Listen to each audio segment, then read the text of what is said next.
Va ora in onda la rassegna stampa.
Buongiorno Antonino, a te la linea.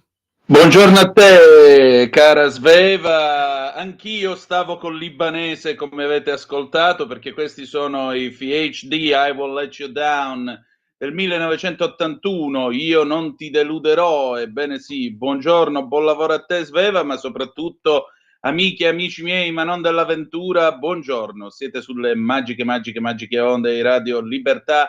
Questa è la rassegna stampa. Io sono Antonino Danna, in accidentale sostituzione di Pier Vittorio Scimia, che stanotte è stato rapito dagli alieni. Confidiamo che non scoppi qualche guerra interstellare. Poi sentiremo Matteo De Sio alle ore 9, vedremo un po' che cosa avrà da dire lui. E quindi staremo insieme fino alle 10, perché ora c'è la rassegna stampa, poi alle 9:30 come sempre il nostro direttore responsabile Giovanni Sallusti, poi ancora avremo il garage dell'Alfista con l'amico Francesco Verzillo, un polistrumentista che ci verrà a parlare delle sue Alfa Romeo, ma anche di buona musica. È stato ospite anche di Oretta Pierotticei, quindi insomma, se permettete, siamo gente di un certo livello qua.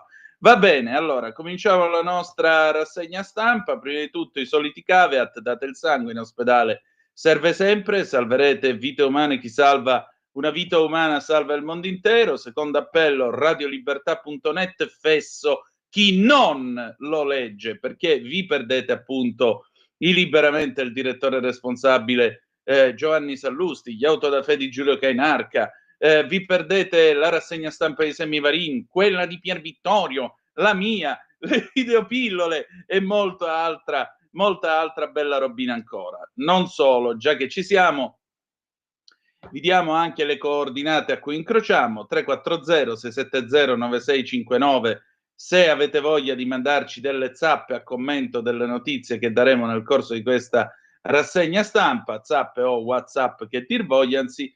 E poi Sava Sandir 029294 7222 se avete voglia di intervenire attraverso il telefono quando lo dirò io, dopo le ore 9. Va bene, adesso però ci sbrighiamo, cominciamo dando un'occhiata alle agenzie. Abbiamo qui l'ANSA, la potete vedere sul canale 252 oppure Twitch, YouTube, pagina Facebook, radiolibertà.net, app, noccioline, caramelle, chi ne vuole di più. Trump, scrive l'ANSA, Trump ottimista sulla Cina, sono sempre andato d'accordo con sì. Parlando dei dazi, il presidente americano apre alla possibilità di offrire esenzioni ai dazi del 10%, ma insiste che il 10% è la soglia base per cercare di negoziare un accordo commerciale. Vabbè, dopo tutto il 10% è l'interesse che ammette pure la Chiesa, dai. Standard & Poor's alza il rating dell'Italia BBB+, dalla politica di Meloni stabilità ai mercati, buona notizia. Abbiamo poi Sebastiano Visintin, l'omicidio Resinovic, il marito di Liliana è indagato. La sentenza: Castellucci condannato a 6 anni per la strage del bus con 40 morti, pronto a costituirsi. Sapete che qualche anno fa un autobus di Pellegrini ha avuto un problema ai freni sull'autostrada 16, la Napoli-Bari, e praticamente l'autista cercò di rallentare il torpedone, come si chiamava una volta, facendolo strisciare sul paracarro. Il paracarro non ha tenuto e sono andati giù. È stata una vera e propria carneficina. Di spalla, ve l'avevo letta già ieri sera, Alberto Stasi, sì alla semilibertà, la mamma di Chiara Poggi, spero di non incontrarlo mai. Come darle torto. Andiamo a vedere anche la BBC, Witkoff, l'inviato appunto del presidente Trump. Witkoff incontra Vladimir Putin, questo nel momento in cui Trump spinge la Russia a darsi una mossa sul cessate il fuoco sull'Ucraina. L'inviato statunitense ha tenuto dei colloqui con il presidente russo. Nel frattempo, l'ambasciatore di Mosca nel Regno Unito ha detto alla BBC che l'America non è l'alleata della Russia. Di nuovo toni da guerra fredda qua, signore e signori. Bene, diamo un'occhiata adesso alle prime pagine dei quotidiani in questo nostro beneamato paese. Andiamo velocemente a dare questa... Oh signor, cosa ho fatto? No, ho fatto un casino, a posto. Andiamo a dare subito un'occhiata alle prime pagine, eccole qua, così vediamo anche qualche quotidiano locale, trovandoci facendo. Avvenire, il quotidiano dei vescovi, la Russia appunto, il fatto, paesi alla NATO pronti a ulteriori 21 miliardi di aiuti militari, Kiev sa di poter contare su di noi, pressing sullo zar, Trump chiede l'accordo sull'Ucraina entro aprile, minaccia di nuovo sanzioni, visita a sorpresa dell'inviato Witkoff al Cremlino, attesa una telefonata tra i presidenti. Di spalla, confini, proposta all'UE, una legge per riconoscere l'identità dei morti in mare, migranti, ONG fuori dalla Libia, arrivo in manette in Albania. In realtà non erano manette, erano fascette che sono state messe semplicemente per impedire atti di autolesionismo dei migranti. Il Corriere della Sera, mitico Corrierone, la Casa Bianca, non dipenderemo dalla Cina, sale Wall Street, Milani in ribasso, il fondo BlackRock, USA vicini alla recessione, super dazi, Pechino sfida Trump, barriere al 125%, Xi apre alla UE, uniti contro il bullismo, Italia, Standard & Poor's apre il rating in alto, in carcere dal 2015, delitto di Garlasco, semilibertà per Stasi. Di spalla l'intervista a Patrizio Bertelli, il patron di Prada, volevamo proprio Versace, non un marchio per crescere. Verso l'incontro poi col leader americano, Meloni, i piani del viaggio, investimenti e difesa al 2%. C'è anche un sondaggio di Nando Pagnoncelli, l'escalation delle tariffe spaventa 7 italiani su 10. Di spalla il PM di Milano, periodo 21-23, le scommesse illegali da Tonali a Fagioli, indagati 12 calciatori di A, Poi anche qui abbiamo il giallo di Liliana, l'omicidio Resinovic, ora il marito è sotto inchiesta. Fotonotizie a centropagina, campionato, lo scontro in Udinese-Milan, esame in ospedale, Maignan paura in campo per un colpo alla testa. Tiremmo innanzi, ecco qua il Fatto Quotidiano, notizia d'apertura, asse anglo-tedesco, mentre l'inviato di Trump vede Putin, anche Merz boicotta i negoziati e rifà la leva. Pace fuori portata, gli oltranzisti NATO, 21 miliardi di armi a Kiev, 5 dal Regno Unito, 11 da Berlino che torna alla naia, Mosca, tregua sì, ma coi territori occupati.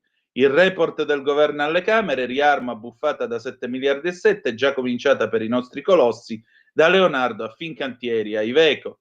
Che c'è di bello, il music clochard, la voce di Cabra, la filosofia di Dick, e poi in alto la strage di Avellino, condanna definitiva per l'ex AD di Autostrade per l'Italia, Castellucci verso il carcere per scontare 6 anni di pena. Omicidio e disastro colposi, il manager già a processo per il crollo del Ponte Morandi, va in cella per i 40 morti del bus che precipitò dal viadotto Acqualonga insicuro nel luglio 2013. Il Giornale, niente modifiche al patto di stabilità, USA in recessione, l'Europa dorme, i bond tracollano, giù l'economia, ma Bruxelles insiste con rigore. Standard & Poor's alza il rating all'Italia, Giorgetti premiata la serietà del governo.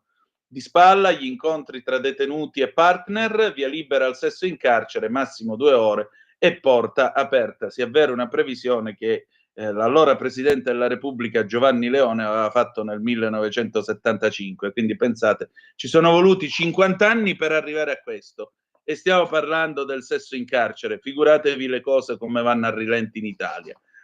Intervista a Marco Tronchetti Provera alle pagine 2 e 3, fare presto, si rischia una crisi su larga scala, l'intervista del direttore Alessandro Sallusti, i controdazi sono ottusi, con gli USA si deve trattare per evitare una crisi globale. Parole sante.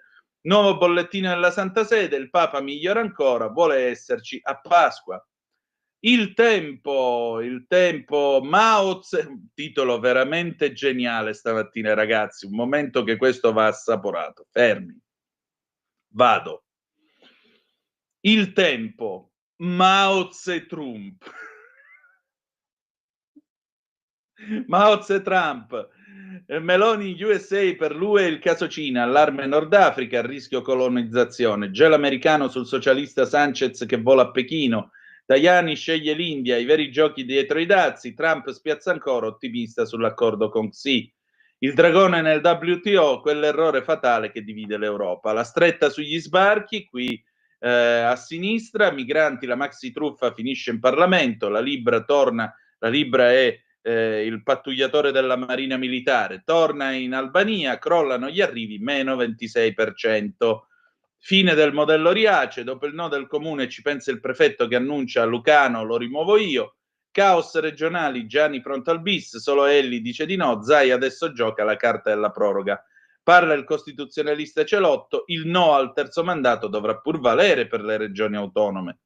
Abbiamo poi l'inchiesta dossier, l'ora della verità sul caso Spioni, la procura di Roma assente Laudati, abbiamo il delitto di Garlasco, Stasi ottiene la semilibertà, i giudici nessuna violazione per l'intervista alle Iene, Vaticano e polemiche, la Chiesa divisa sul Papa senza tonaca. Posso dirlo, è stata una bruttissima immagine.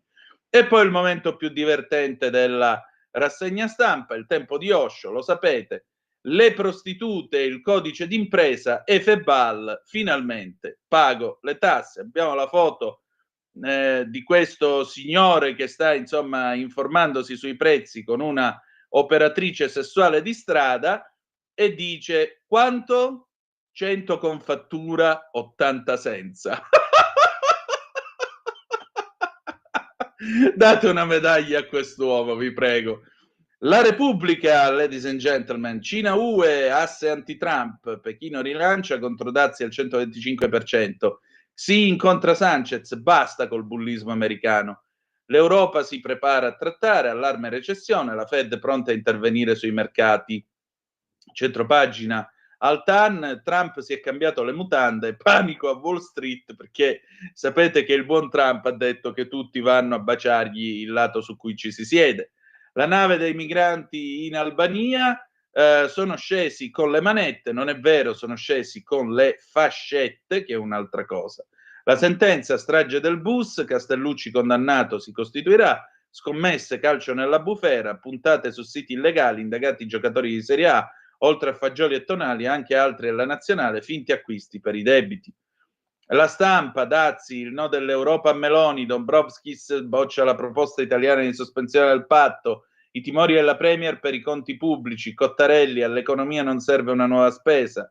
Centropagina, anche qui polemica per il trasferimento di 40 migranti a CDR, il Viminale, rispettata la procedura, in manette per l'Albania, non erano in manette, benedetti Dio. Lo ha detto persino il GR2 stamattina alle 7:30.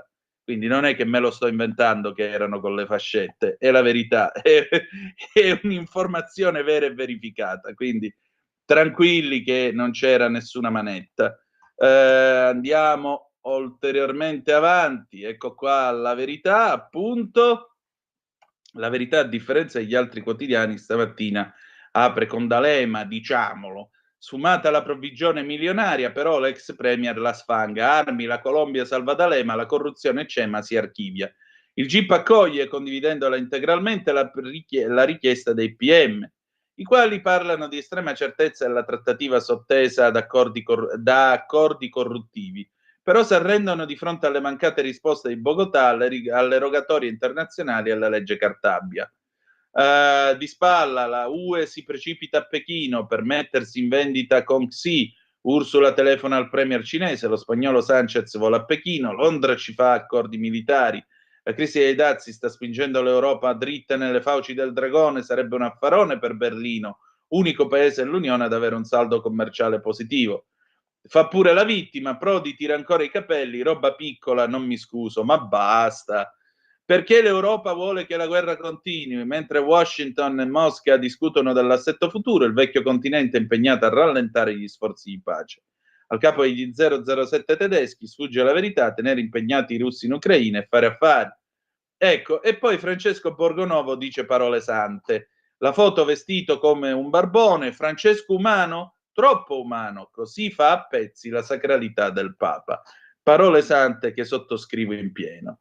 Da Zaniolo a Florenzi giocavano durante i ritiri della nazionale, il trucco e l'orologio, scommesse illegali, indagati 12 calciatori di A.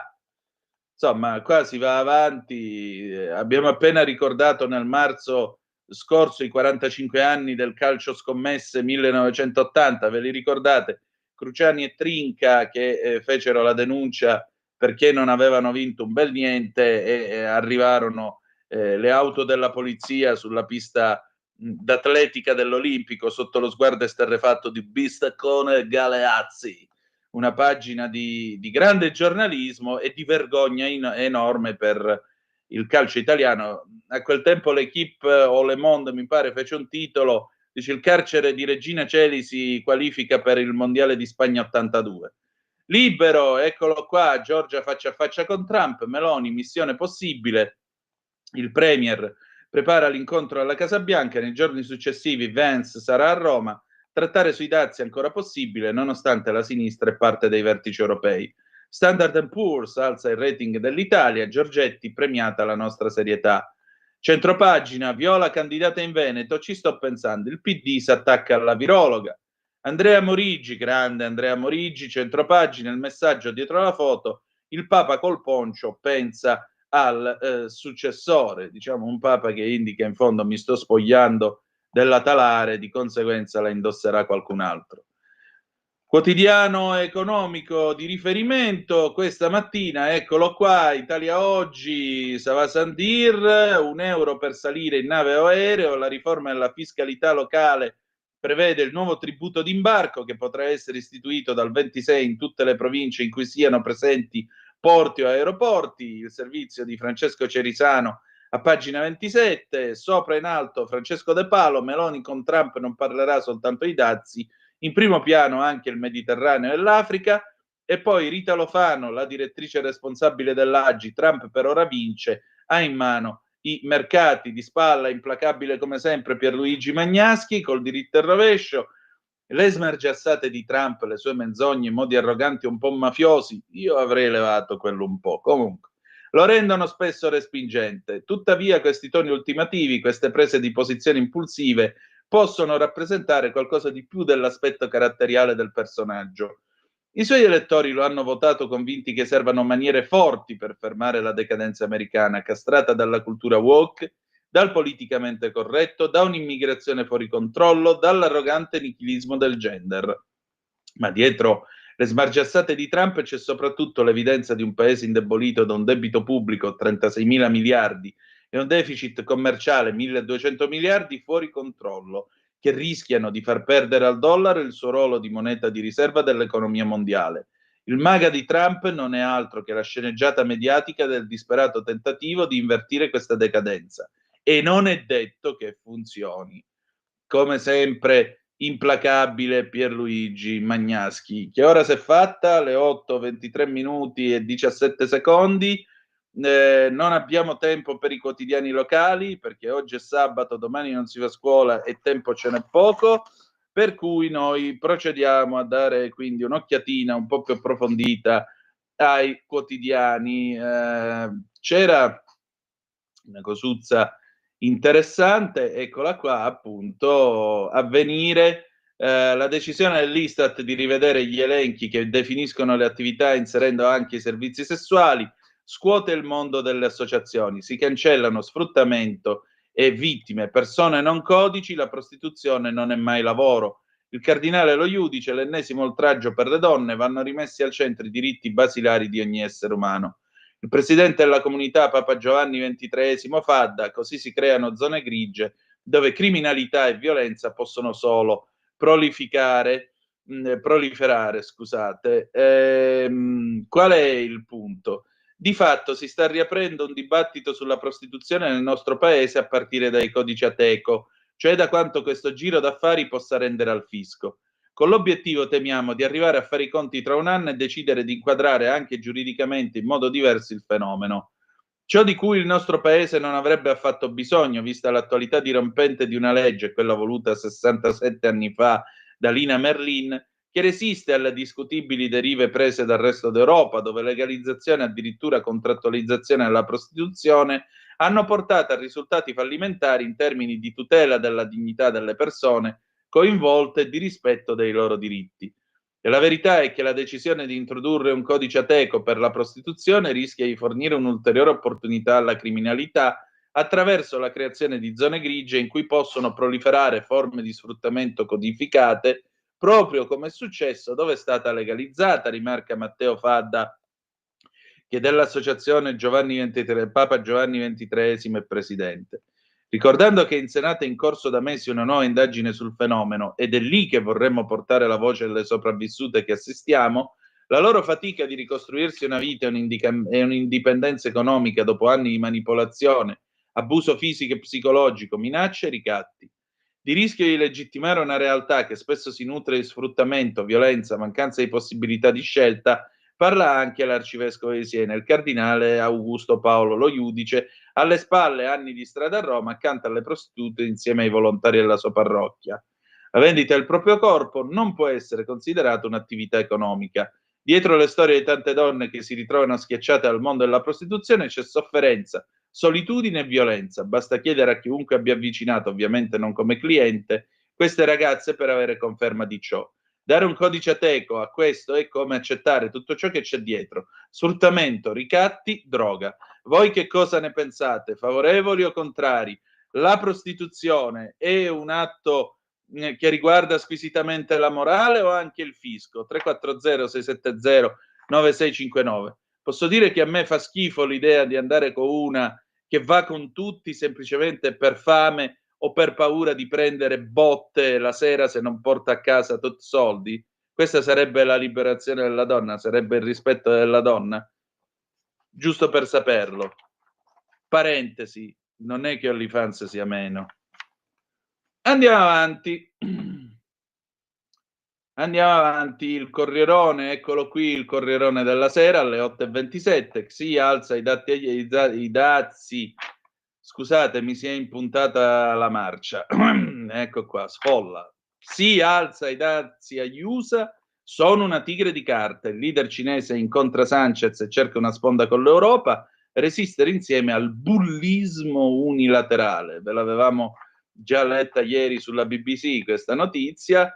E dice sì, gli Stati Uniti cercano di intimidire alcuni paesi vietando loro di fare affari con noi, ma l'America è solo una tigre di carta, non cadete nel suo bluff, basta una puntura e scoppierà. L'espressione cinese Ji Lao Hu, equivalente al nostro pallone gonfiato, cominciò a essere comune nella propaganda cinese a partire dalla guerra di Corea 50-53 per tutti gli anni 60. Mao Ning, che è il ministro degli esteri cinese, ha anche riesumato vecchi video di Mao che arringa una platea esultante. Non importa quanto durerà questa guerra, non cederemo mai. E qui il parallelo col passato acquista una dimensione bellica preoccupante, anche perché la Cina di oggi non è certamente il paese povero e devastato degli anni 50 e 60. Per il momento, tuttavia, Pechino sembra cercare di contenere la crisi tendendo la mano all'Europa. Sì, durante l'incontro col premier spagnolo ha dunque esortato l'UE a collaborare per resistere insieme agli atti unilaterali di bullismo e l'UE ha annunciato che nella seconda metà di luglio si terrà il vertice con la Cina, che avrebbe dovuto celebrare i 50 anni delle relazioni bilaterali, ma che ora acquista ben altra valenza. L'offensiva diplomatica del nuovo timoniere non si ferma all'Europa. Se all'inizio dell'estate ci sarà un summit anche con la controparte giapponese, già lunedì Xi Jinping si recherà in Vietnam per poi proseguire per Malesia e Cambogia. I paesi vicini sono la priorità della Cina e la sua diplomazia. La Cina e i paesi del sud-est asiatico sono buoni vicini, buoni amici, buoni partner con un futuro comune, ha detto il portavoce del Ministero degli Esteri Li Jian. Fino a poche settimane fa Pechino era molto temuta in quella zona del mondo.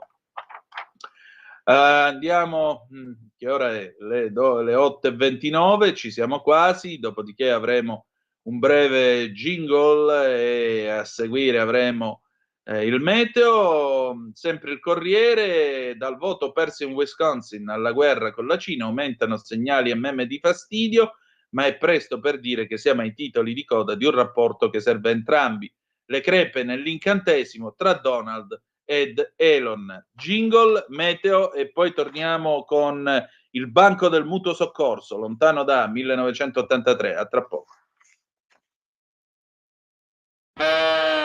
Dal produttore al consumatore, Sicurbet produce impianti d'allarme per case, negozi, uffici e capannoni e oggi ti presenta Dialogos, l'unico antifurto senza fili che ti permette di rimanere in casa d'allarme inserito e a finestre aperte. Sicurbet offre l'impianto d'allarme senza fili a partire da €950 con 2 anni di garanzia integrale. Telefonate subito al numero 348 71 59 492 per conoscere Dialogos e alle prime 5 telefonate il combinatore telefonico è in regalo.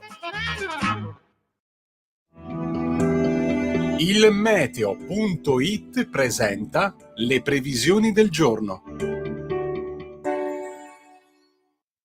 Altra giornata all'insegna dell'anticiclone sul nostro paese, il tempo risulterà stabile ovunque, temperature tardo primaverili, caldo al sud, in mattinata solo qualche nube sparsa, specialmente al nord-ovest e sulle regioni tirreniche, ma senza fenomeni da segnalare. Nel pomeriggio nuvolosità irregolare ancora al nord-ovest e sui settori tirrenici, cieli pressoché sereni altrove. Per ora è tutto da ilmeteo.it, dove il fa la differenza anche nella nostra app.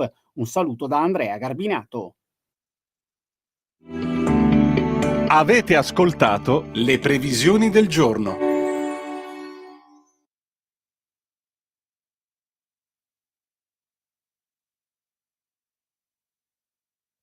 A te la linea. Io aspettavo il pezzo del Banco del Mutuo Soccorso, va bene, non importa, andiamo avanti. Antonino, te la metto subito, scusami. Non ti preoccupare. Vai, allora vai col pezzo? Sì, andiamo, il Banco, lontano da, del 1983.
A te la linea, Antonino.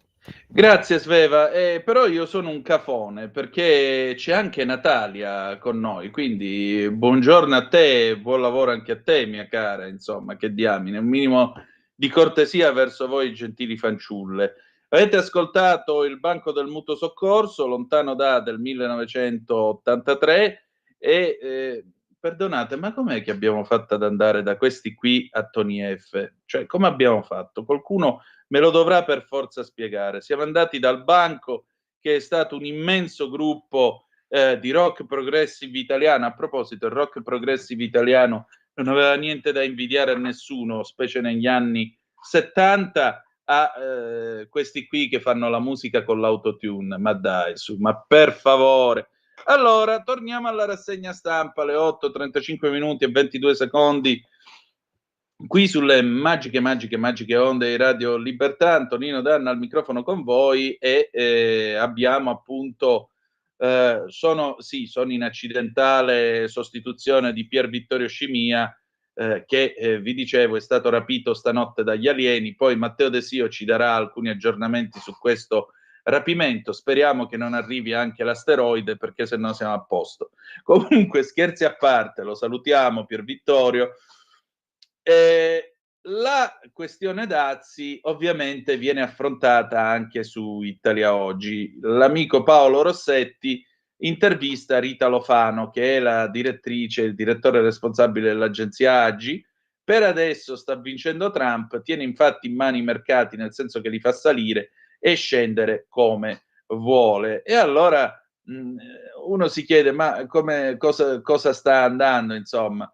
Cosa ci dice principalmente questa pausa, Cina esclusa, nell'applicazione dei dazi? È la dimostrazione plastica del fatto che tutto quello che Trump sta facendo a livello di politica estera e commerciale è in chiave anticinese. Ma è proprio una strategia? Trump voleva arrivare a questo punto? Trump può non piacere e ha atteggiamenti per molti versi non condivisibili, ma è tutto fuorché un pazzo. La strategia mi sembra chiara, ha usato lo stesso metodo applicato con Canada e Messico, alzando la posta, minacciando dazi altissimi, tornando indietro nel momento in cui ha ottenuto quel che voleva. Nel fine settimana il segretario del Tesoro Scott Bessent, in un'intervista sempre a CNBC, dicendo che non ci sarebbe stata necessariamente una recessione, parlando di oltre 50 paesi che si sono mostrati disponibili a trattare. Trump quindi ha rilanciato dicendo che sono 75 e le trattative sono iniziate davvero, col Giappone per esempio.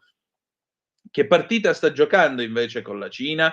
Nei confronti della Cina, rilanciata escludendola dalla sospensione dei dazi, anche se il presidente americano continua a dire di essere disponibile a parlare con Xi Jinping. Pechino però non sembra averne intenzione, sta tentando un'altra partita. Come vuole rispondere la Cina? Sta allungando la mano verso l'Europa. Il premier Li Qiang ha parlato con Ursula von der Leyen, l'omologo al commercio cinese, si è confrontato col commissario europeo UE Šefčovič, sta cercando di fare sponda con l'Europa.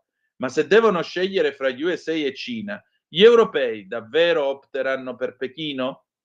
La strategia di Trump quali rischi comporta? La partita è solo all'inizio, i rischi ci sono, per esempio, che salga l'inflazione. Trump ha una sua politica. Un articolo uscito sul New York Times parlava addirittura dell'anima marxista delle sue scelte. Il suo è un intervento abbastanza statalista. Inoltre lo stesso Trump ha ricordato che la classe medio-bassa, gli ultimi dimenticati, non ha nazioni in borsa. Sull'uomo dimenticato ha corso la campagna elettorale vincendo nelle urne. Quando ha annunciato i dazi ha fatto intervenire un operaio. Secondo me questo è un fattore sottovalutato. Magari anche alcuni politici repubblicani non condividono le scelte sulle tariffe, ma in realtà i suoi elettori guardano con grande interesse a questo approccio. Tenendo conto anche di questi elementi, come si muoverà dunque Trump?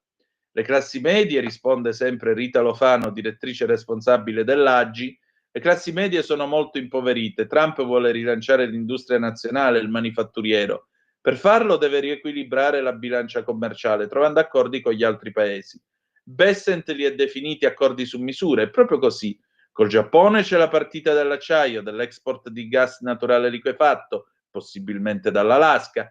Con l'Europa c'è la grossa partita della difesa, quindi una strategia c'è, è rischiosa ma c'è. Il fatto però che Trump faccia muovere i mercati come vuole mi sembra un punto di forza. Quindi, insomma, c'è un metodo in questa follia, verrebbe da dire. Attenzione, perché la cosa non è propriamente assurda. Ecco.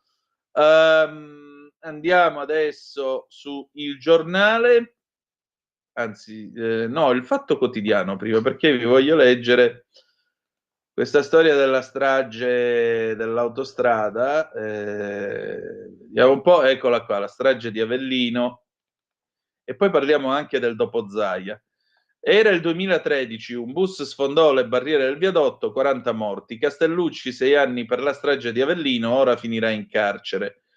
La conferma in Cassazione della sentenza di condanna a 6 anni per la strage di Acqualonga, 40 morti intrappolati in un bus vecchio della revisione Fasulla, precipitato da un viadotto della 16 il 28 luglio 2013, cedettero barriere marcite per la mancata manutenzione, è una sorpresa e una mazzata per Giovanni Castellucci. È una sorpresa perché il procuratore generale nei giorni scorsi ne aveva chiesto l'annullamento con rinvio. È una mazzata perché ora per l'ex AD di Autostrade per l'Italia s'aprono le porte del carcere. È pronto a costituirsi, ha dichiarato uno dei suoi legali, l'avvocato Filippo Di Nacci, che con l'avvocato Paola Severino definisce incomprensibile la decisione. La censura che gli è stata mossa riguardava attività d'esclusiva competenza del progettista, neppure indagato.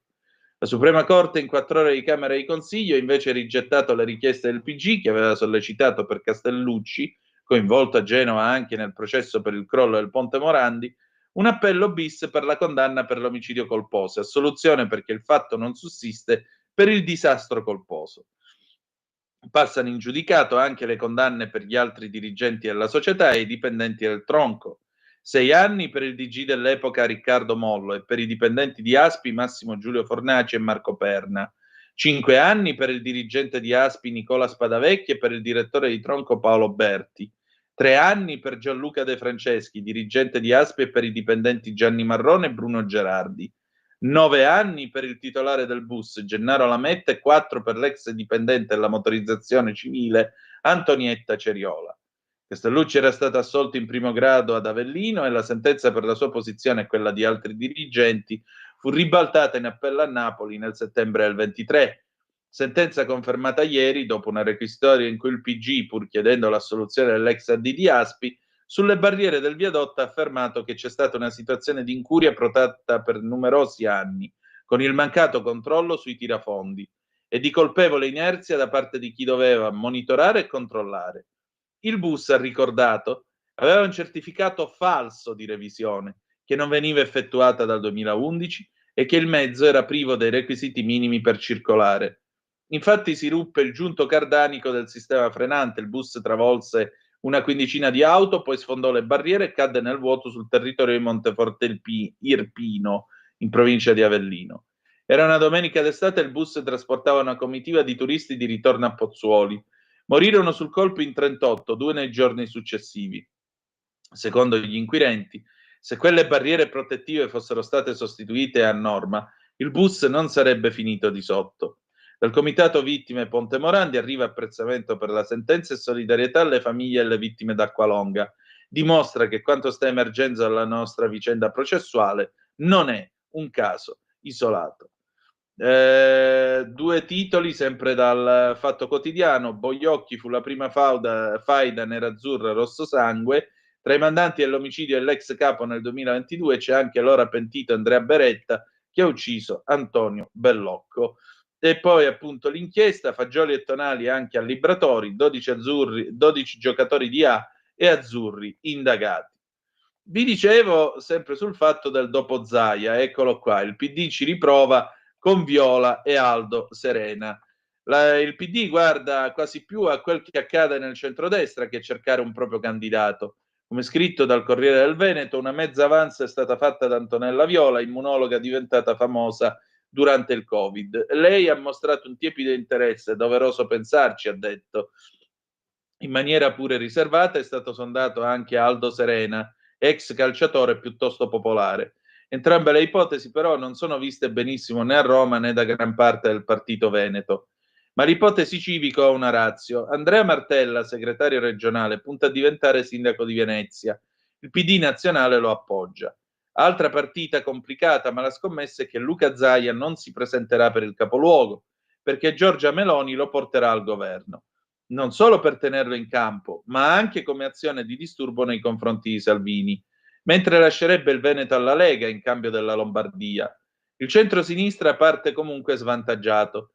E allora c'è chi pensa che sia meglio schierare una figura solida come Achille Variati, provenienza DC, 3 volte sindaco di Vicenza, sottosegretario all'interno del Conte 2, ex europarlamentare. Come politico al momento è il nome più forte. In campo con poche chance ci sono pure Vanessa Camani, capogruppo PD in Veneto, Damiano Tommasi, il sindaco di Verona, Sergio Giordani, il sindaco di Padova. Giacomo Possamai, giovane di punta dell'ala riformista, nonché attuale sindaco di Vicenza, avrebbe valutato che è meglio provarci la prossima volta. Per ora Elly Schlein è lontana dal dossier, ma in Veneto c'è una dinamica in atto. Annalisa Corrado, romana eletta in quota segretaria, è sempre più introdotta nel giro Possamai. E dunque potrebbe essere lei a fare da anello di congiunzione tra veneti non martelliani e Schlein. Per entrare nel vivo bisognerà aspettare la data delle elezioni.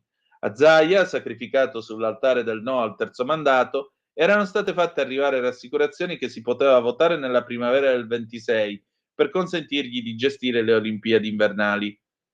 Ora pare che la cosa sia complessa. La legge nazionale prevale su quella regionale che prevede il voto in primavera e dice che non si può andare oltre 60 giorni alla scadenza, settembre 2025, in assenza di epidemie. E si torna all'opzione Zaia al governo, un modo per non spingerlo a remare contro il centrodestra nella sua regione. Voi che cosa ne pensate? 340 670 9659 e tra un quarto d'ora 029294 7222. Facciamo un passaggio anche su Il Giornale, torniamo un momento ai dazi. Diceva Tronchetti Provera, intervistato dal direttore Alessandro Sallusti, i controdazi sono ottusi, con gli USA si deve trattare per evitare una crisi globale. Il Green Deal, una porcheria, e il riarmo sono solo sciocchezze. Cosa gli chiede Alessandro Sallusti? Ma che carte abbiamo per trattare senza uscire dal negoziato a pezzi con gli americani? Qualcuna c'è e viene dall'interno degli Stati Uniti, per esempio il Congresso americano, perché alla fine chi deciderà se approvare o meno i dazi sarà il Congresso, che può trasformare Trump in un'altra zoppa, in men che non si dica. Qual è la sua opinione sul Rearm Europe? Una parola vuota, perché è un debito aggiuntivo che i paesi utilizzerebbero in altro modo senza uscire dai parametri di Bruxelles. E vedremmo un solo paese riarmarsi rapidamente, la Germania, è pronta a mettere sul tavolo 600 miliardi veri. Ha ragione Roberto Cingolani di Leonardo, prima di parlare di difesa comune dobbiamo armonizzare i sistemi d'armi. Effettivamente con 12 carri armati diversi e 9 caccia diversi non andremmo da nessuna parte. Non c'è però una contraddizione con ciò che lei ha più volte ripetuto sulla necessità di sostenere l'Ucraina anche dal punto di vista militare? Aiutare l'Ucraina vuol dire fare cose che difendono davvero. Noi siamo entrati nel conflitto spinti dall'amministrazione Biden, perché da soli non abbiamo la possibilità di aiutarli davvero. Se l'America chiude i suoi collegamenti, Putin arriva in 3 giorni a Kiev. Diciamolo in modo chiaro, da soli non siamo in grado di difendere l'Ucraina. Se non siamo in grado di essere i motori della trattativa, allora smettiamo di illudere gli ucraini. Dobbiamo certamente stare al loro fianco, ma insieme agli Stati Uniti. Lei vede un legame tra le decisioni che Trump ha preso in campo economico e quelle che sta prendendo in campo militare? Trovare le convergenze in Trump mi pare complicato, una missione impossibile. Io ci provo, ma la razionalità di Trump è fatta dell'opposto. Vi dicevo a proposito di Standard & Poor's, sempre su Il Giornale, Standard & Poor's ha alzato il rating dell'Italia di uno scalino da BBB a BBB+. Le nostre previsioni economiche, che si allineano a quelle del documento finanziario di programmazione, più 0,6% nel 2025, spiega Standard & Poor's, si basano sull'ipotesi che i dazi di base degli USA sui beni UE, inclusi quelli italiani, restino al 10% anziché al 20% come programmato. Questo significa che l'impatto sull'economia dell'Italia sarà gestibile, parzialmente attenuato dall'accelerazione degli investimenti pubblici e gli stimoli di bilancio tedeschi. Soddisfatto il ministro dell'economia Giancarlo Giorgetti. Il giudizio di Standard & Poor's premia la serietà dell'approccio del governo italiano alla politica di bilancio, ha commentato, aggiungendo che nel clima generale di incertezza, prudenza e responsabilità continueranno a essere la nostra azione. In particolare, l'agenzia di rating ha premiato le esportazioni resilienti e l'alto tasso di risparmio interno, che hanno permesso all'Italia di rafforzare la propria posizione di creditore netto estero negli ultimi 5 anni, raggiungendo una stima pari al 15% del PIL rispetto al quasi pareggio nel periodo di pre-pandemia. Per cui ogni tanto una buona notizia significa anche che con una previsione del genere è chiaro che c'è maggiore attenzione ai titoli di Stato italiani, vengono valutati di più e questo aiuta a far girare anche l'economia. A proposito del sesso in carcere, massimo 2 ore, porta aperta, siamo sempre qua su Il Giornale, c'è questa circolare sugli incontri dei detenuti con i partner, polemica sui magistrati, Nordio si prende dell'ubriaco da un membro del CSM. Madre de Dios, qui stiamo veramente arrivando a dei livelli proprio di eloquio clamorosi. Povero Nordio, veramente, dargli dell'ubriaco. Nordio, una persona così dignitosa, dai, su. Vi dicevo, colloqui intimi di massimo 2 ore, porta non chiusa dall'interno. Questo per titoli il contenuto delle linee guida su affettività e sessualità in carcere, emanate dal Dipartimento dell'Amministrazione Penitenziaria del Ministero della Giustizia e trasmesse a provveditori, direttori, comandanti di reparto delle carceri italiane. Un passo avanti per i diritti dei detenuti che arriva proprio all'indomani delle polemiche per le frasi del guardasigilli Carlo Nordio sul sovraffollamento degli istituti penitenziari, con tanto di commenti caustici sullo spritz di via Arenula da parte di Ernesto Carbone, membro laico del CSM in quota Italia Viva. In ogni caso, la svolta parte su impulso di una sentenza della Corte Costituzionale dell'anno scorso che ha dichiarato illegittima la norma dell'ordinamento delle carceri nel punto in cui non prevede che la persona detenuta possa essere ammessa a svolgere colloqui col coniuge, parte dell'unione civile o persona con lei stabilmente convivente senza il controllo a vista del personale di custodia. Insomma, anche i detenuti avranno diritto all'affettività e sessualità.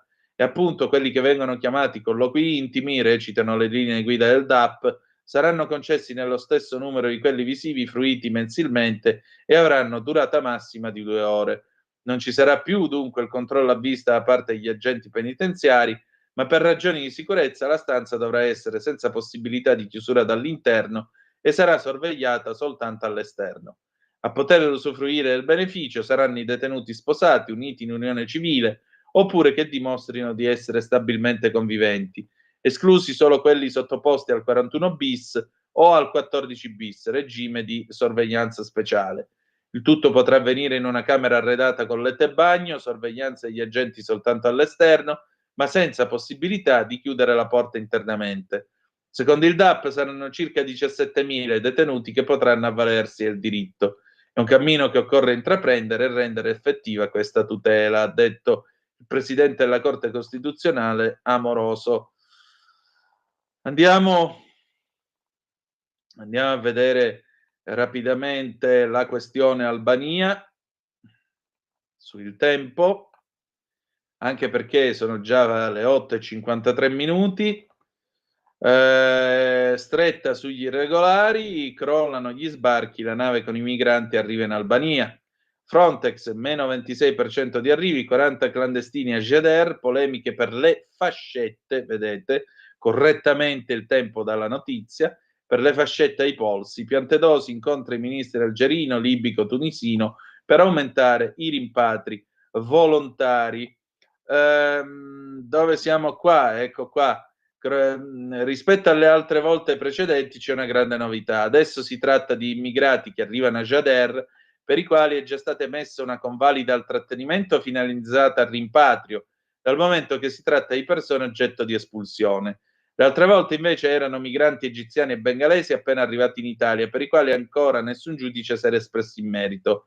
Il CPR, infatti, rispetto a un normale hotspot, è una struttura destinata a ospitare e trattenere solo migranti per i quali si attende un accordo al rimpatrio con i paesi d'origine. È per questo motivo che sono scesi con le fascette ai polsi.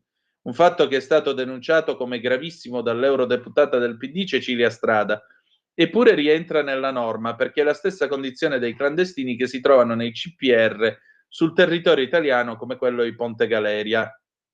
Ci hanno spiegato che le fascette sono state impiegate per motivi di sicurezza, ha aggiunto successivamente Strada, per l'incolumità delle persone ed evitare autolesionismo e disordini a bordo. L'utilizzo del centro di Jader come CPR è soprattutto un modo per evitare un nuovo intervento dei giudici di Roma, che nelle 3 volte precedenti non hanno convalidato il trattenimento dei migranti in Albania, appellandosi al fatto che provenivano, a loro dire, da paesi non sicuri. Per quanto riguarda il contrasto all'immigrazione irregolare, invece, la conferma del cambio di rotta rispetto al passato arriva da Frontex.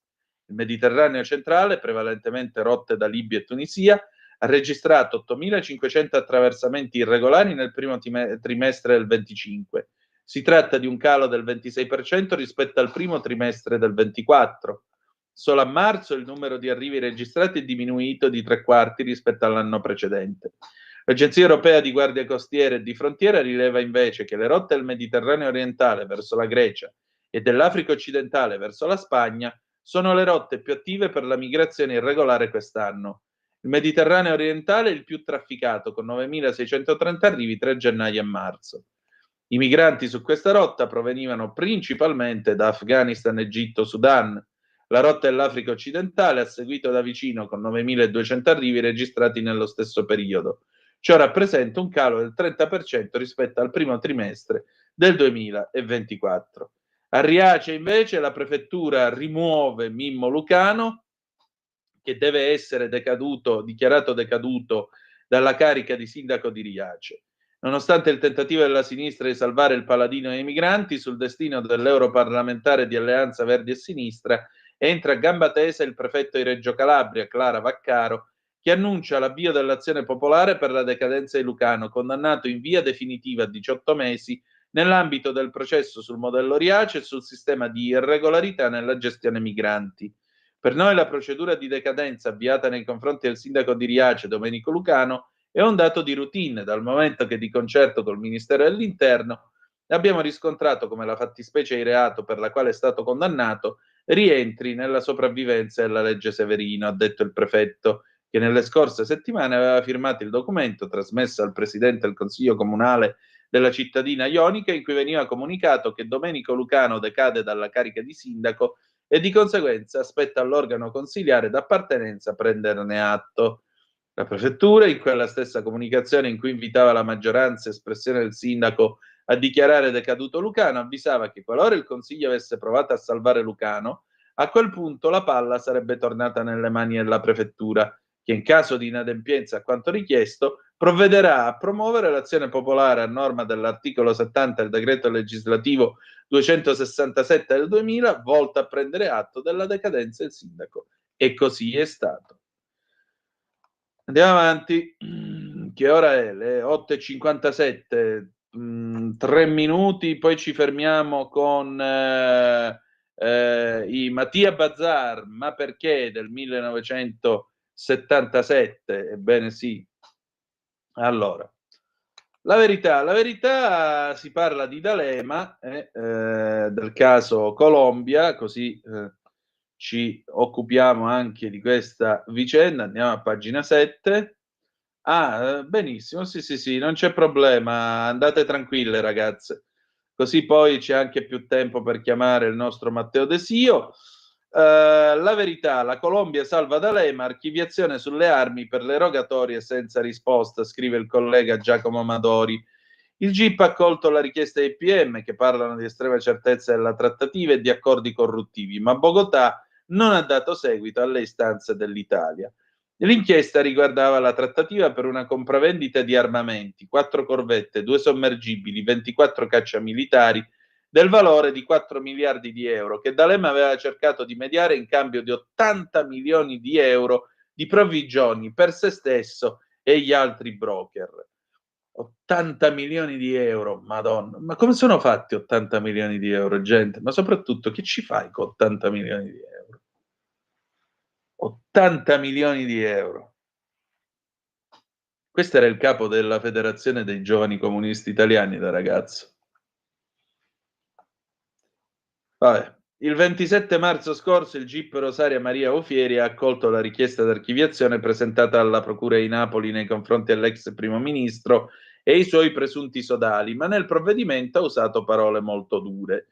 In data 17 gennaio del 25 i pubblici ministeri avanzavano richiesta d'archiviazione, escludendo nel merito l'infondatezza della notizia di reato, sottolineando anzi la ricchezza di elementi dai quali poter desumere con estrema certezza l'esistenza di una trattativa sottesa da accordi corruttivi in fase avanzata, interrottasi nella fase dell'accordo tra le parti, prima cioè del perfezionamento contrattuale, presupposto necessario per dare successiva attuazione al pagamento degli importi concordati.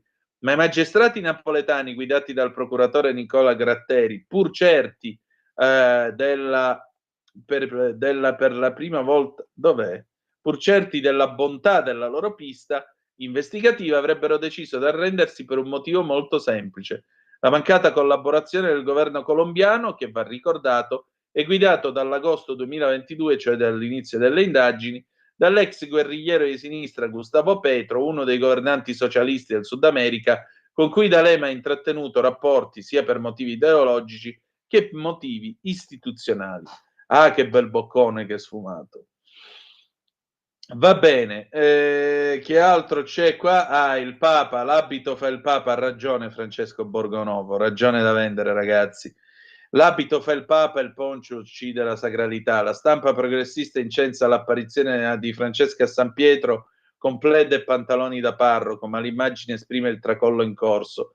Pure gli indumenti, infatti, sono simboli che insieme alla liturgia rappresentano le fondamenta della Chiesa. Sì, è proprio così. È proprio così, è stata una scena imbarazzante. Imbarazzante, direi anche, io l'ho trovata sgradevole. Pausa, jingle, spot e poi Mattia Bazzar, ma perché dopo arriva Matteo De Siva, tra poco. Ladri in casa o in azienda? Prima è meglio che dopo. Oggi la soluzione si chiama Dialogos e passo subito la parola e do il benvenuto alla ditta Sicurbet, tecnologie per la sicurezza. Un saluto a te e a tutti gli ascoltatori. Vi prego di prendere carta e penna perché vi do subito il numero di telefono che potete chiamare per proteggere voi e la vostra casa 24 ore su 24. Questo è il numero di telefono che potete chiamare per il sopralluogo gratuito 389 11 89 705, ripeto 389 11 89 705. Vi ricordo che io rappresento Sicurbet, tecnologie per la sicurezza. Siamo produttori dell'antifurto Dialogos, progettato e costruito interamente in Italia, antifurto che può gratuitamente essere collegato alle forze dell'ordine di zona, ovviamente previa vostra richiesta. E quindi cosa succede? Una volta installato l'allarme, che si installa senza fili, quindi non ci sono muri da rompere, lo potete tenere inserito giorno e notte a finestre aperte o chiuse senza nessun problema. Se avete degli animali in casa potete tenerli liberamente. Se l'allarme scatta vi avvisa immediatamente e avvisa chiaramente le forze dell'ordine qualora vi siate collegati. Ripeto il numero di telefono 389 11 89 705. Vi ricordo che l'antifurto è anche coperto da una garanzia integrale totale per 2 anni con sostituzione gratuita del prodotto nel caso si dovesse guastare. Una garanzia del genere so che non la offre nessuno, ecco, per cui voi valutate. Abbiamo varie soluzioni, chiaramente anche videocontrollo, quindi telecamere, sensori da giardino, telecamere intelligenti e via dicendo. Vi ripeto il numero di telefono che è 389 11 89 705. Un saluto a tutti e ricordatevi sempre che prima è meglio che dopo. Ladri in casa? Installa Dialogos 389 11 89 705. Dialogos è l'antifurto senza fili che ti permette di stare in casa con l'allarme inserito, anche ai tuoi amici animali. Chiama il numero 389 11 89 705. Antifurto Dialogos e sei protetto 24 ore su 24. 389 11 89 705. Sicurbet. Prima è meglio che dopo.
A te la linea, Antonino.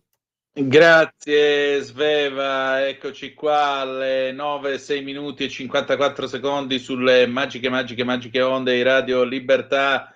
La rassegna stampa di questo sabato, accidentalmente in mano al sottoscritto, perché vi ripeto, Pier Vittorio Scimia è stato rapito ieri notte dagli alieni. Si parla già di un riscatto. Qui a Radio Libertà, tra l'altro, ci stiamo già frugando le tasche per vedere se riusciamo a risolvere la cosa con un chinotto fresco e un paio di Coca-Cola per gli alieni, però non lo so. Ma nel frattempo, a proposito, guardate che cravattazza che mi sparo stamattina. Permettete, l'ho messa apposta per voi.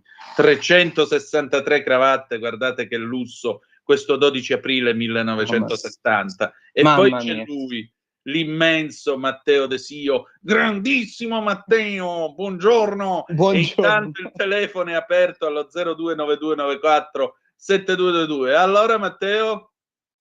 Tutto bene, qui un buongiorno a tutte. Scusa, a tutti. perché sei partito con l'accento calabrese? Tutto bene? Che è per ricordare le nostre maratone su Zoom. La Calabria, che ormai mi è rimasta nel parlato. Bene, me ne compiaccio. Dici un po'. Beh, abbiamo visto con te le notizie della rassegna stampa, abbiamo visto un Trump che sta trattando gli Stati Uniti. Noi italiani dicevamo, quelli dell'altra parte politica, parlavano di ditta. Noi invece possiamo dire che Trump sta trattando gli Stati Uniti come se fossero una grande corporation, tagliando i rami secchi che l'amministratore delegato pensa siano tali, facendo manovre incomprensibili per noi comuni mortali, e sta facendo anche mosse molto molto interessanti proprio per l'avvicinamento alla Russia, che potrebbe essere un alleato economico e non, proprio contro la Cina. Matteo, c'è una telefonata, che dici? La prendiamo? Certo. Pronto, chi è là? Allo? Sì, pronto? Sì. Sei in diretta? Sì. Sì, ciao, buongiorno, sono Fabrizio di Sabbio Chiese, scusa ma ero un po' perso qui a fare un lavoro. Allora, volevo dire una cosa, intanto mi è piaciuta molto la canzone di Mattia Bazzar, che io non conoscevo, gradevole, ha fatto piacere sentirla. Poi un'altra cosa, allora parlando di dazi, allora qui si stanno tutti impuntando contro dazi, contro gli americani, c'è questa situazione drammatica che tutti si strappano le vesti. Allora noi abbiamo due condizioni particolari che ci stanno rovinando tutta la nostra industria e tutta la nostra economia, che sono il Green Deal, che sta massacrando l'industria automobilistica, che da sola penso che valga in Europa dal 10 al 15% del PIL. Tutta la innovazione tecnologica si può dire che gran parte passava da lì. E la seconda cosa è l'invasione dei prodotti cinesi. Allora noi stiamo qui a preoccuparci degli americani, che alla fine non ci vendono quasi niente, a parte i servizi di Microsoft e le varie app, e invece non ci preoccupiamo ormai dell'invasione di qualsiasi prodotto cinese, di consumo o non di consumo, che ci sta massacrando e sta rovinando la nostra economia. Allora noi abbiamo davanti due macigni enormi, che sono il Green Deal e la Cina, e ci preoccupiamo delle cose di Trump. Allora con Trump si può trattare, perché comunque anche lui ha tutto da perdere in uno scontro, però non lo so perché non ci rivolgiamo mai ai problemi veri. Ti saluto, ciao.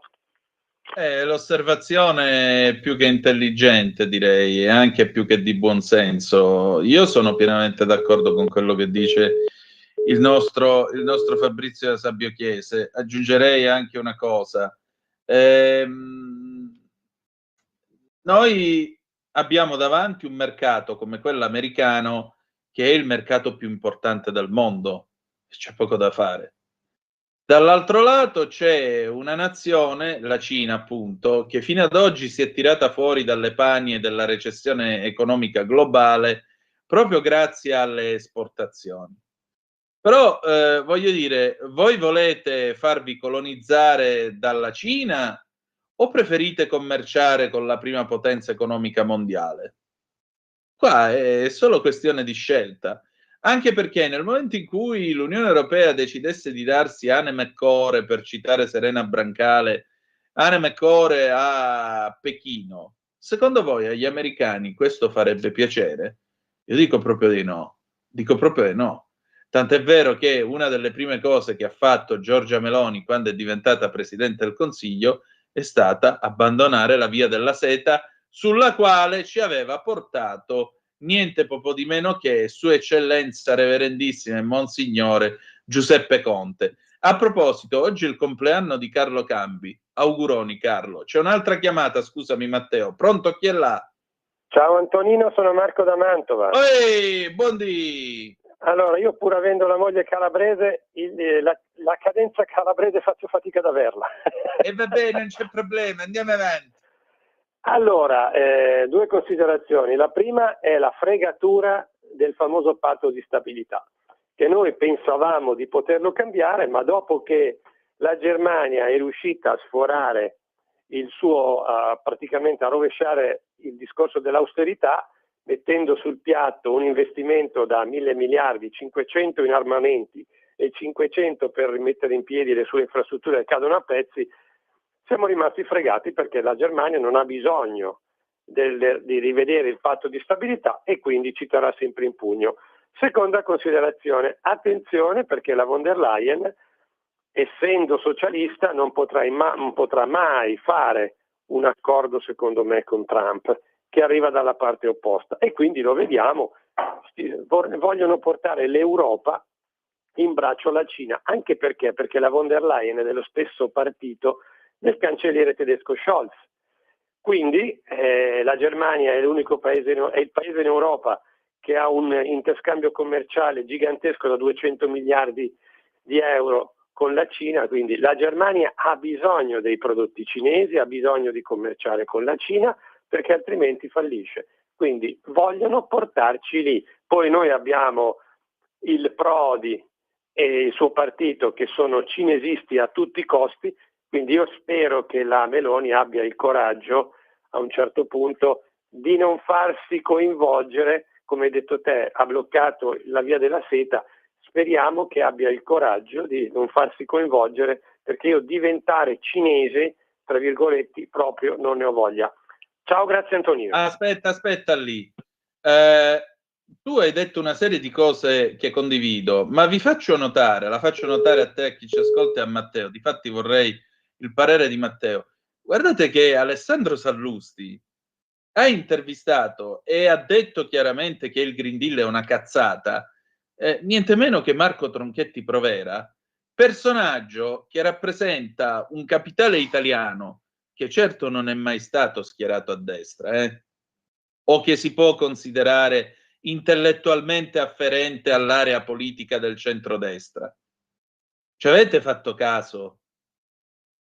Questa è la finezza del giorno. Attenzione, perché se perfino uno come Marco Tronchetti Provera dice ragazzi, guardate che è un cumulo di stronzate il Green Deal e bisogna batterlo, allora è segno che forse qualcuno in questo paese, indipendentemente dalle sue opinioni politiche, le fette di prosciutto sugli occhi non ce le ha. Matteo, prego.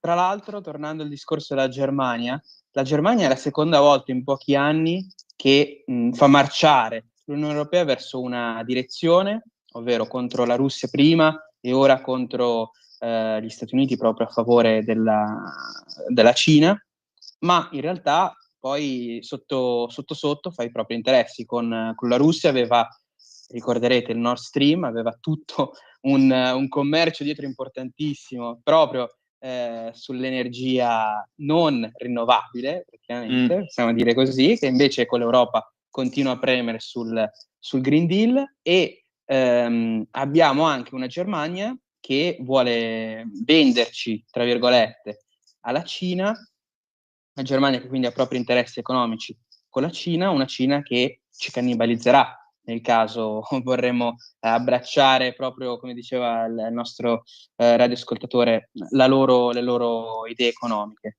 Una Cina che non si è fatta problemi a prendere i vari debiti sia degli Stati Uniti ma anche di altre nazioni africane che abbiamo visto poi volere indietro. Una Cina che non si fa problemi a forzare la mano a una Cina che di cui bisogna avere, secondo me, paura, ed è assurdo che per motivi ideologici o per rimanere sulla cresta dell'onda di molti di questi capi di Stato che probabilmente nelle prossime tornate elettorali perderanno ulteriori voti, preferiscono invece andare contro un presidente che la razionalità magari non possiamo capirla, ma sta cercando di fare il bene del blocco occidentale o perlomeno del proprio paese, non cannibalizzando poi l'Europa. Esatto, io non voglio vivere in un mondo, cioè questi hanno fatto, ma tu ti rendi conto che il centro-sinistra ha fatto il bordello, il diavolo a quattro, perché no, i nostri dati non devono viaggiare su Starlink di Elon Musk, a parte il fatto che non ci sono in questo momento alternative e a parte il fatto che i nostri dati viaggiano criptati, ma lasciamo stare. Cioè, a te non va bene commerciare con Musk, che comunque è occidente, che comunque si muove nel tuo stesso ambiente culturale. Invece era meglio avere le aziende cinesi a gestire le nostre infrastrutture 5G sulle quali viaggiano i dati della difesa, i dati militari, i dati dello Stato più riservati e così via. Quello invece va bene. Ma certamente, ma poi ricordiamo anche durante proprio il periodo pandemico avevamo sia il grandissimo Giuseppe Conte, sia il grandissimo ministro all'epoca Luigi Di Maio, che ci vendevano le mascherine fallaci dalla Cina per regalare, anzi perché erano fallaci, regalare invece ai cinesi miliardi, quindi i cinesi hanno potuto fronteggiare la pandemia con dei miliardi italiani, noi invece rischiavamo solo di farci ulteriori danni di salute. Esattamente. Il virus cinese venuto da Wuhan però non si poteva dire perché questo era razzista, vi ricordo, e il razzista per primo che ha detto questa cosa si chiama Donald J. Trump. Quindi la scelta è: volete stare dalla parte dell'Occidente o volete stare dalla parte della Cina? No, ma anche perché, sai, ogni volta in cui si scatenano tra l'altro queste guerre commerciali e così via, puntualmente esplode un anti-americanismo che io ormai trovo francamente bolso. Non capisco che cosa avremmo noi da guadagnare nel metterci sostanzialmente, nell'accettare sostanzialmente i metodi di una, o dipendere addirittura da una autocrazia. Attenzione, la Realpolitik che ha sempre predicato Kissinger, e ci manca uno statista del genere, purtroppo, non vedo gente al suo livello in questo mondo, è che con le autocrazie si dialoga, con le autocrazie si può fare anche business, ma questo non vuol dire che tu ti ci pieghi. Esatto. Devi sempre salvaguardare la tua identità e i tuoi valori e le tue libertà, perché nel momento in cui tu fai viaggiare i tuoi dati più riservati su un'infrastruttura nella quale c'è materiale che viene da questa autocrazia, tu non stai facendo un favore a te stesso né ai tuoi cittadini. Vorrei che questo fosse chiaro. Gli americani, quando hanno fatto accordi proprio durante l'era di Kissinger con autocrazie, gli americani erano sempre in una posizione di forza. Sempre una posizione di forza, quindi quando erano, per esempio, all'epoca si chiamava Persia, con lo Shah, gli Stati Uniti potevano fornire tanto know-how, tante aziende, tanti prestiti o tante infrastrutture proprio allo Shah per poter continuare il proprio governo. Con l'Arabia Saudita la stessa cosa, quindi erano sì accordi, ma gli Stati Uniti avevano una carta importante da giocare in ogni situazione. Quello che invece ci troviamo con la Cina, nel caso, è trovare un settore, come dicevamo tante volte, sia con Pier Vittorio, sia in altre occasioni, il settore dell'automotive distrutto, un settore importante anche solo banalmente pensando ai posti di lavoro che si potrebbero perdere, tantissimi posti di lavoro che si potrebbero perdere, perché dopo un po', anche se sono multinazionali, Volkswagen, il gruppo Stellantis e Audi e tutte le altre grandissime multinazionali che sono europee, ovviamente si troverebbero in una situazione economica molto, molto difficile. Non stiamo neanche parlando della validità o meno dei prodotti, del costo o meno dei prodotti. Qui stiamo parlando proprio direttamente di posti di lavoro, di gente che sarebbe poi difficile da ricollocare in altre parti dello stesso settore. Perché? Perché poi le auto sarebbero prodotte in Cina e quindi il lavoratore europeo con ad esempio 30, 40 anni, 50 anni, 60 anni, di certo non si trasferisce in Cina per poter lavorare, e di certo i cinesi non prenderebbero il lavoratore europeo che magari è più qualificato di quello cinese, ma che prende molto di più. Quindi proprio cominciamo con le basi, con i disegnini per queste persone, per far capire quanto la situazione potrebbe essere grave solo al fine di raggiungere certe idee ideologiche, solo per arrivare alla fine al loro obiettivo malsano per tutti. Sì, ma poi sai, questa settimana si è notato, o almeno io ho notato, questa, come potremmo dire, questa esplosione appunto di anti-americanismo di risulta. Lo stesso Sanchez, Sì, che va lì a fare la sceneggiata con Xi Jinping, che dice ma noi non ci piegheremo al bullismo degli americani e così via. E resta un fatto, e il fatto è che Trump sta giocando certamente una strategia rischiosa, ma è altrettanto vero che gli altri paesi cominciano a telefonare, cominciano a chiedere abboccamenti, cominciano a chiedere interventi. Direi anche una cosa: Giorgia Meloni il 17 di aprile si gioca una fetta importante, io credo, non solo della sua credibilità, ma anche della sua stessa storia politica. Cioè Giorgia Meloni, se il 17 di aprile, scusate, tornerà in Europa dicendo ragazzi ci sarà un accordo a dazio zero entro tot mesi o comunque avremo evitato la guerra commerciale, lei avrà praticamente raggiunto una posizione, io credo, incomparabile a livello politico in Europa, ma anche a livello storico, perché non c'è mai stato un leader italiano, almeno ad oggi, non c'è mai stato un leader italiano in grado di andare a trattare in nome e per conto dell'Europa e ottenere una cosa del genere. L'unico che è andato a trattare con gli alleati e ha cercato di mitigare i disastri di una guerra è stato De Gasperi, ma nessun altro di quelli che sono venuti dopo di lui è riuscito a fare cose a quel livello, nessun altro. Quindi attenzione, perché potrebbe essere anche un'opportunità d'oro. Che ne pensi? Poi abbiamo una chiamata. Esatto. No, poi tra l'altro Sanchez e altri leader europei si basano anche loro alla fine su una gamble, su un rischio enorme, ovvero questo sogno europeo che secondo me non hanno valutato proprio nei minimi dettagli, nel senso che in questi ultimi giorni si riunivano i grandi ministri di tutte le nazioni europee, dell'Unione Europea, per trovare una soluzione ai dazi, mentre Trump era già andato oltre, era già andato a un'altra soluzione per migliorare a suo modo l'economia degli Stati Uniti. Quindi anche qui noi europei, non noi europei, ma i leader europei di questa sinistra moderata, di questa sinistra democratica, basano tutto su un sogno europeo che però loro stessi non stanno coltivando, loro stessi stanno preferendo investimenti singolari, ad esempio, già solo parlando del riarmo, invece di parlare di un esercito comune europeo, se proprio bisogna riarmarsi, se proprio bisogna investire sulla difesa, e progetti, soprattutto quello importante, comuni. E invece sta pensando a grandi linee di andare a fare i bulletti con Donald Trump per poi vendersi alla Cina senza ricavarci alla fine niente, per poi demolire l'economia. No, se non una sottomissione e l'essere spolpati da loro. Abbiamo una telefonata, pronto, chi è là? Ciao Antonino, sono il Walter. Poi, ciao carissimo. Ciao, non ti sparo il calabrese estremo perché sennò ti metto in difficoltà. Ecco, grazie per la tua magnanimità.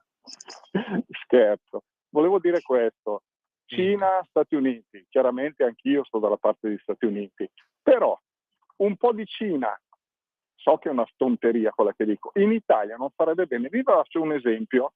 L'altro giorno c'è stato lo scandalo del Colosseo, la cresta fatta sui biglietti del Colosseo, da parte di chi? Andate a vedere da parte di chi.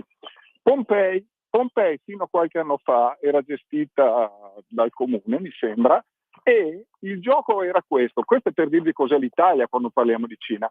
Praticamente quando arrivavano le crociere, degli incaricati del sito archeologico andavano dai capi della crociera a vendere pacchetti di biglietti, 1000, 2000, che poi non venivano strappati, e quei soldi che erano stati pagati dai crocieristi venivano inscatolati, libro vandali di Stella, finché è dovuta arrivare una realtà straniera, mi sembra statunitense, per gestire questa parte, la parte economica dei biglietti. Allora, un po' di Cina, premesso che io sto con gli Stati Uniti, in Italia non farebbe bene, anche perché tutte le macchine, tutte le attrezzature elettroniche che compriamo, guardate che dentro i componenti sono tutti cinesi, a prescindere dal marchio.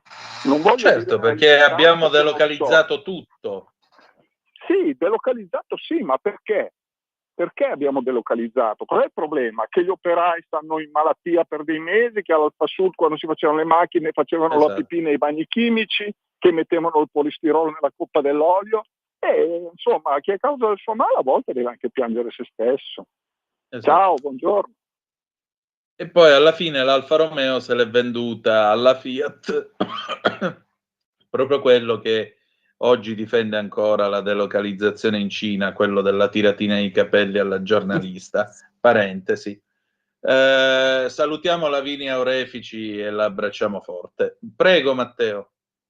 No, il discorso sarebbe semplicemente di non essere dipendenti dagli Stati Uniti, quindi come dice il radioascoltatore ci potrebbe essere benissimo affari con la Cina.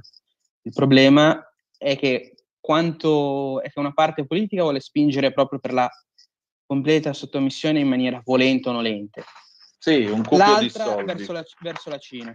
E invece l'altra parte non deve, diciamo la nostra parte un po' più a destra, non dovrebbe ripetere lo stesso errore ed essere sottomessi agli Stati Uniti. Tutto qua.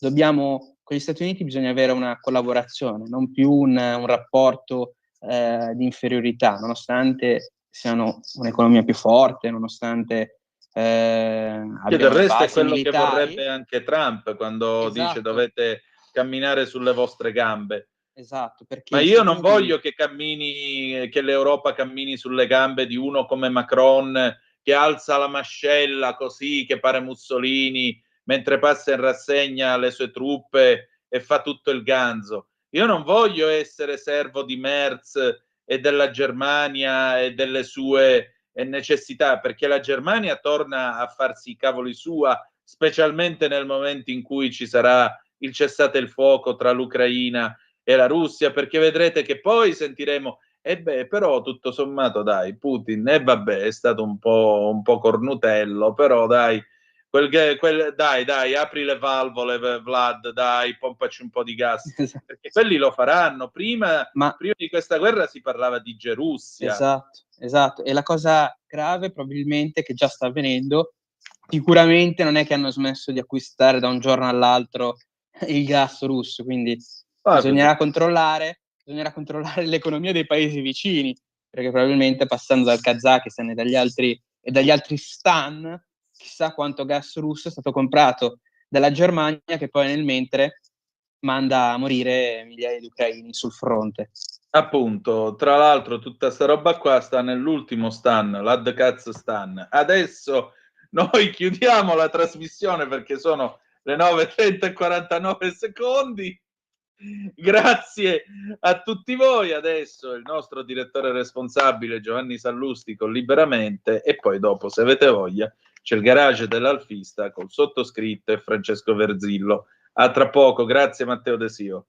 Una buona giornata a tutti, grazie.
Avete ascoltato